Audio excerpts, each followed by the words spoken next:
Junior. So, you're a space cop. No, I'm just being trained. All right, listen. Take the ring. Fly. Just fly. I'm sorry. Fly, please.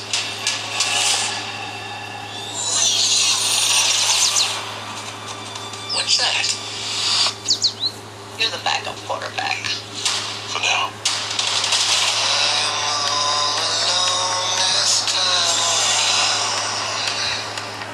What do you think is going on?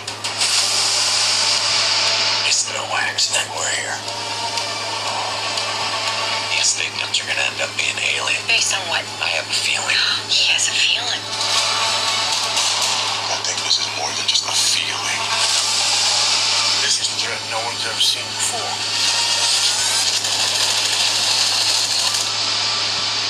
What do you know about manhunters?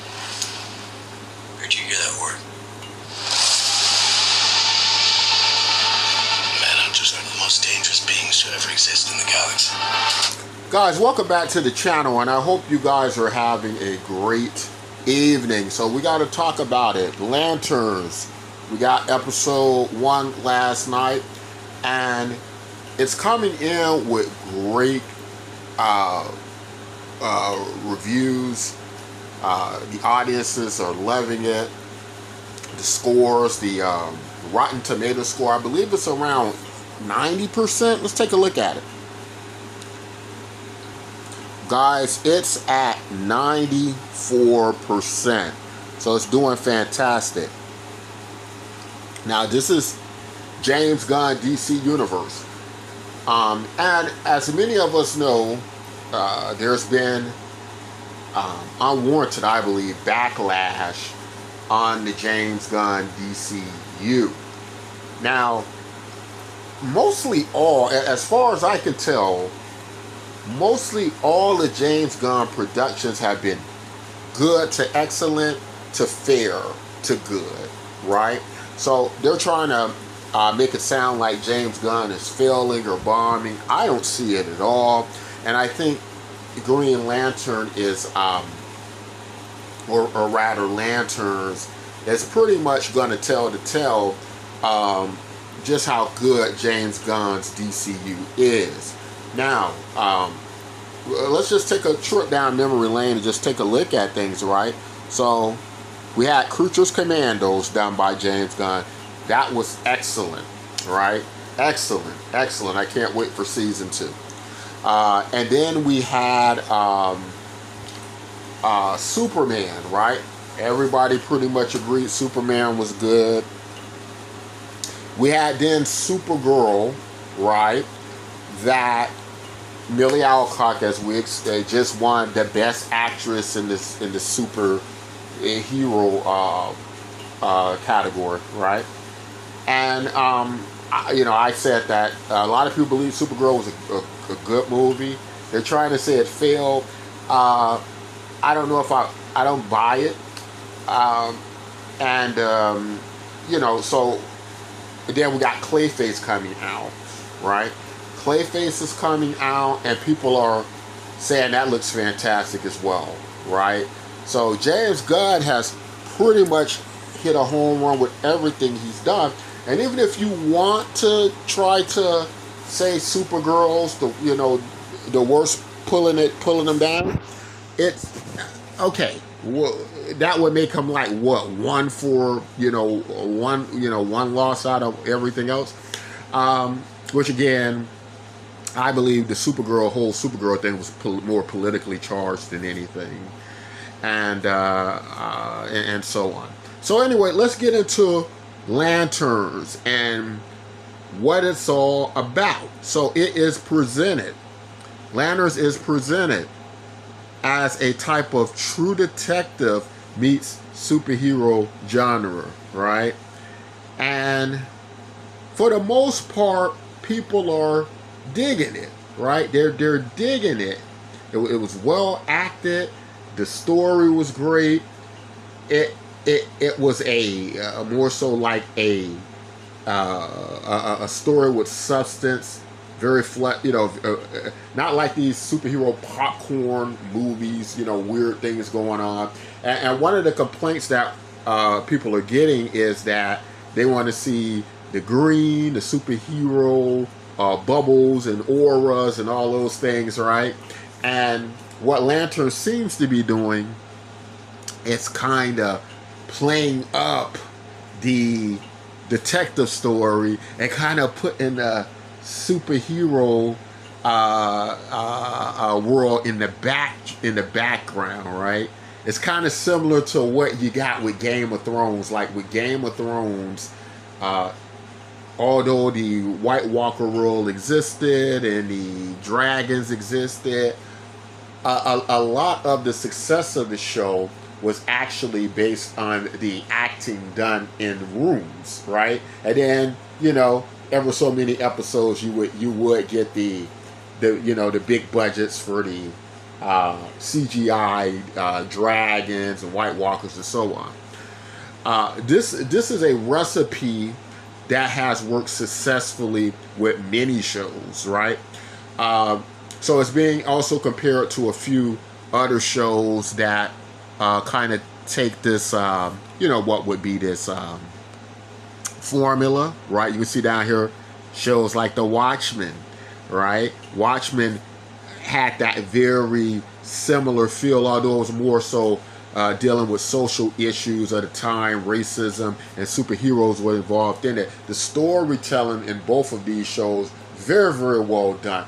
Very well done, very sophisticated shows, very mature based content shows, right?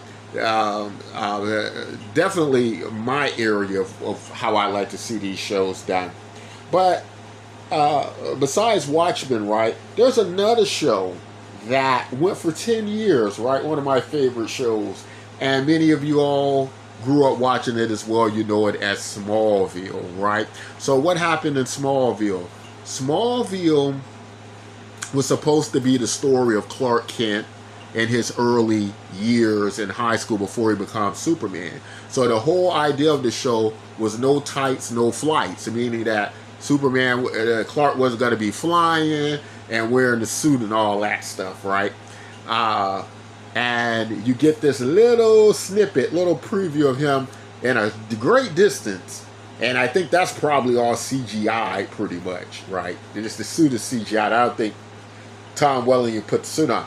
But what made that show great was Clark Kent being a human being, right? Well, I know he was a Kryptonian, but who Clark Kent was, he was raised by a very Saudi Earth farm family that taught him how to be a human being, right? So it was a coming of age story, and it also was a story about relationships a lot of young people could relate to, and Clark Kent kind of having the superpowers and having the superhero adventures in the background, but it was more about Clark Kent being a teenager and navigating his world. And I know a lot of people, that's not why they sign up for superhero shows, but there's a reason why these shows work, and it has a lot to do with character development and understanding the complexities of these characters. And I think that's why these type shows work, right? Now, I don't think every show needs to be this way. Every superhero show needs to be this way. But I do find it kind of interesting that they're doing this with lanterns, but at the same time, now here's the very important part. This is the part, guys, that I don't think anyone else could deliver in a comic book world but James Gunn. So follow me on this. What's very interesting is James Gunn's Lanterns world, right? You have Guy Gardner, who's going to be in the show. Remember, Guy Gardner comes over from, not only was he a Peacemaker, right? But Guy Gardner was also in Superman, right? And so look at how you can tell this kind of true detective story with lanterns, and they can all exist in the world of Superman and Peacemaker and so on, which I think is awesome, right? it takes a certain level of skill to do that. And that's why if you try to take something like Matt Reeves' Batman, right, it kind of has to fit in its own universe, and a lot of comic book universes can't mix their characters together and tell a story that's sophisticated. Only James Gunn seems to have the talent because he's a very good writer, and he's a very good director on the direction. And that even makes you think about, even when they were entertaining this situation with the Matt Reeves Batman existing in James Gunn's world, and even though they're not going to do that, there's going to be its own Batman, right? But think about it though. James Gunn probably could have pulled it off. He probably could have pulled it off. I can see why he think he could pull it off, but I'm glad they didn't. They're not going to mess with that. I'm glad that they're just going to create their own thing. But I do think it's kind of cool that Lanterns can mix into the Gunn's other superhero universes. Now, I was also just going to say that, with the episode of Lanterns, what we get, of course, many of us know the story. We understand that, many of us thought that, and this seems to be how they're playing it too, that there could be more than one Green Lantern, one member of the Lantern Corps in the Earth sector.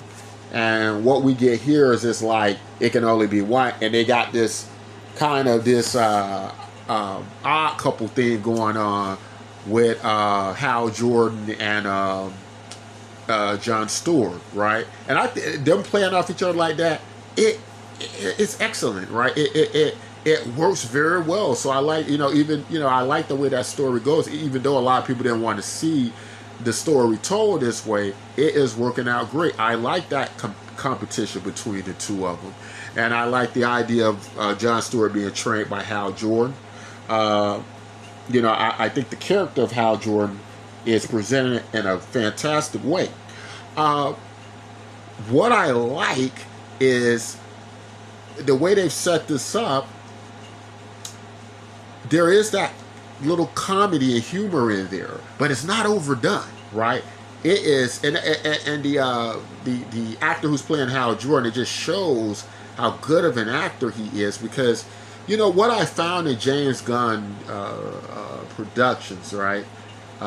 Whereas James Gunn is smooth with making it work, some people have complained that the humor can go a bit too overboard, right? And the way it's done in Lanterns with Hal Jordan, it works so well, guys. It works so well, and I like how he's balanced by John Stewart, right? And so it doesn't take me out of it or anything like that. Now, of course, before I give any spoilers, I'm going to give you guys a warning if you haven't seen it yet about some things that happens with Hal at the end and where the story is going, right? But of course, what it is it turns out to be, as we got to see in the episode, a investigation, because even though the authority of the Green Lantern Corps, the Lantern Corps, is generally intergalactic or outside threats, because of this type of alien set of circumstances involved in these murders, right, as it were.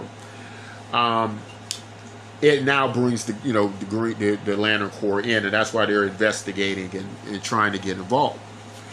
But it also shows the early stories of Hal Jordan and how they kind of introduced these, like, I guess they would be referred to.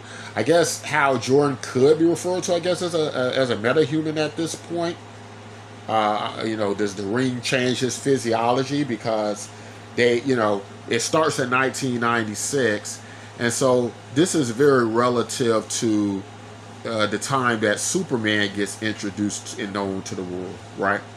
So they're all existing in the same universe, but it shows how John Stewart, even as a kid, He wants to be part of the Lantern Corps, and so he's eliminating his fear.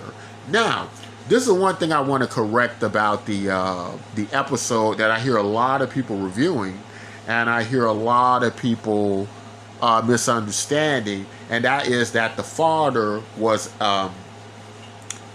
like an abusive parent or something like that. And I took something different away from that. What I got out of it was the understanding of John Stewart. In order for him to be part of Lantern Corps, he was going to have to purge himself of fear. And that is because the rings, the power rings, the lantern rings, they work on willpower, right? And those who purge themselves of fear, they're able to basically will the ring stronger and manipulate the ring, and so on. So having that will, you have to strengthen your lack of fear, right? You have to overcome fear in that sense. And so many of the events that his father was doing was teaching him not to be afraid, to not fear. That's why he would ask him after he would shoot the apples off his head, or are you afraid, and so on, right? To purge himself of that fear, right? And so that helped him to become the Green Lantern. Now, I am going to get into spoiler territory at this point, so we can move on. And so if you don't want to be spoiled, guys, you can leave and come back later and watch it after you watch the episode, right? So that should give you a chance to get out of here. But anyway, let's talk about what happens to Hal Jordan. So we see, as we saw earlier in the episode, we saw Hal Jordan, and basically what he was doing was he could leave like these conscious memories, these like manifestations in this ring, and they can report back to him like an uploaded consciousness, I guess you could call it, from years later to basically remind him or something, or relay information to him. But Hal Jordan had been uploading his consciousness on a regular basis like he should, right? This Hal Jordan he seems like he's an older Lantern at this point. He almost seems like he's ready to, he knows his time is coming up to lead the ring and pass it on to John Stewart. And so, he's maybe taking chances and doing things that, maybe he wouldn't do earlier in his career, right? But anyway, we get to the end of the episode, right, after they discover there is an actual alien threat behind what's been happening on Earth, and it kind of fast forwards to Hal Jordan being with a bullet in his head and his ring off his finger, right? Now, what I found interesting is Hal Jordan is constantly taking that ring off all through this episode, right? So a lot of people were saying, well, how did he get the ring off? And well, he was always taking the ring off. But what's also a little bit concerning about things, and I don't know if how the transition worked with John Stewart. Like, I guess he'll become the Lantern now. But if it worked like it's supposed to work, like it could only be one Lantern and he takes the job out to Hal Jordan. But isn't it kind of weird that his dad's target practicing and shooting with this gun to purge the fear from his son, and he's pretty much telling his son he's going to get the job. The job's guaranteed. It makes you kind of feel like the story with John Stewart's father isn't over, and that it's going to be pointing towards him as the killer of Hal Jordan. I get that feeling, right, to go ahead and let John Stewart take over that position, or it could be some forces behind, right, powers behind the scene that's pushing that along, right? Or it could be all a big ruse in which you're being led to believe it's his father, but it's actually someone else, could be related to the aliens and so on. So it's going to be interesting to watch. I'm definitely on board for this show. Home run for James Gunn, I have to say. For the naysayers, the people who have doubted the Gunn universe, I wonder, are they starting to see how sophisticated the James Gunn universe is, because I'm going to have to be honest about this. For a lot of people who want to see the Snyderverse come back, and I have nothing against Zack Snyder. I'm a big fan of Zack Snyder. I'm forever a fan of his for the work he did with The Watchmen. I thought the changes he made to The Watchmen from the graphic novel were excellent changes, right? And so it took insight and, good direction for Zack Snyder to do that. And that's one of my favorite superhero movies of all time. It's definitely in the top 5. And so nothing could take that away from Zack Snyder. My only issue was that I didn't feel his level of the direction he takes superhero movies would work well for Superman. I didn't feel that way in the beginning, and I certainly don't feel that way now. So I think Zack will do better playing to his strengths in that regard, right? I think he would do excellent in Marvel Universe, right, and so on. So there's just so many different characters and things I think Zack Snyder would knock a home run at. It's just not Superman, right? It's not the Superman universe, the DC universe, right?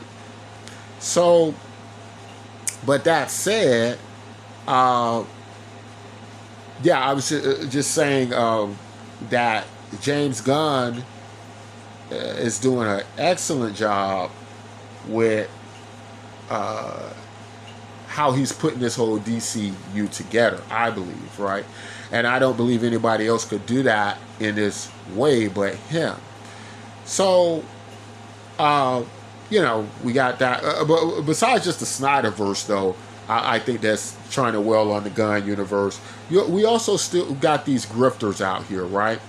And the grifters, in case you guys don't understand this by now, the grifters are actually being paid to give reviews that aren't necessarily the best method of reviewing, and they're basically using it as a stage to attack certain political stances, to attack feminism, and to attack race, to have certain racial epithets used and things like that.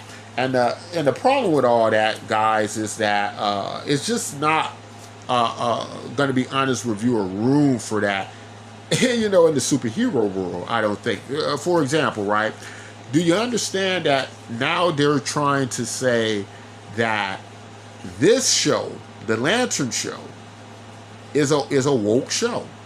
Now, maybe you guys watched the episode like I did, and you failed to see anything that was woke in it.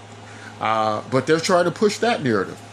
As you know, anytime there's a character of African American descent, and as a superhero, he's part of the historical timeline that is very similar to events we've had happen with black people in real life, whether it be them going through the civil rights era or dealing with like some type of issues of present day racism.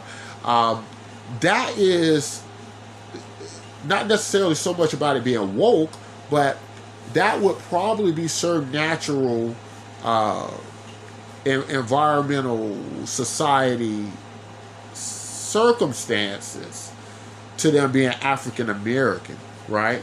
And I don't think you have to avoid that, in a superhero show if the superhero is black and accurate to the comic book. Now, I do agree to go and race swap a character that isn't of a certain race, and then add those racial elements in. I do feel that's doing a bit too much, right? That I could understand. But if a character has been historically black through the comic books, and even in the comic books, they've dealt with social issues of their day, to have certain racial incidents come up, I don't think that's woke or Hollywood or anybody playing to that. But these grifters, they reach so hard to try to push this out. Like I told you guys, if I were you all, I would stop watching them. And if you're all watching them, maybe you're watching them because you know, that's what you want to subscribe to, that type of thing. But, you know, I mean, it really isn't anything to do with the superhero genre in that sense, if you're just setting it all up to be that, you know. But that's all I want to say in this video, guys. Let me know if you like the Lantern show. I think it was awesome. I'm looking forward to how it ties into the rest of the DCU, James Gunn's DCU into the future. And are you on board now with people like James Gunn after you've seen the tremendous value and work he could do with these superhero shows? Because I believe he brings this element that I don't believe anyone else can achieve. Like, I can't think of anyone else who can write stories like James Gunn that has these type of this type of comedy in it. That is kind of, for some reason it works, because I'm one of those people who there are certain elements of comic book films that basically irk me, right? Especially when they're you know, when they go overboard with the comic book, you know, elements of the humor, when they push it and it doesn't land and they keep going with it, and that's something that James Gunn has mastered. A lot of times his comedy hits. It works right in the, you know, in the genre of the superhero films, and at the same time he can pull it back and reduce it down to where it's not just crazy. And that's something I don't believe Marvel can do. I believe when Marvel has a problem of committing to, you know, being either too comic booky or not being a certain sophisticated element enough. And I just think James Gunn has that balance. But anyway, guys, that's all I want to say. You guys tell me all what you think about Lanterns. As always, if you like content like this, don't forget to like and subscribe to the channel. Make sure you hit the like button. That gets us out in the algorithm so more people can watch us. And as always, take care of yourselves and each other.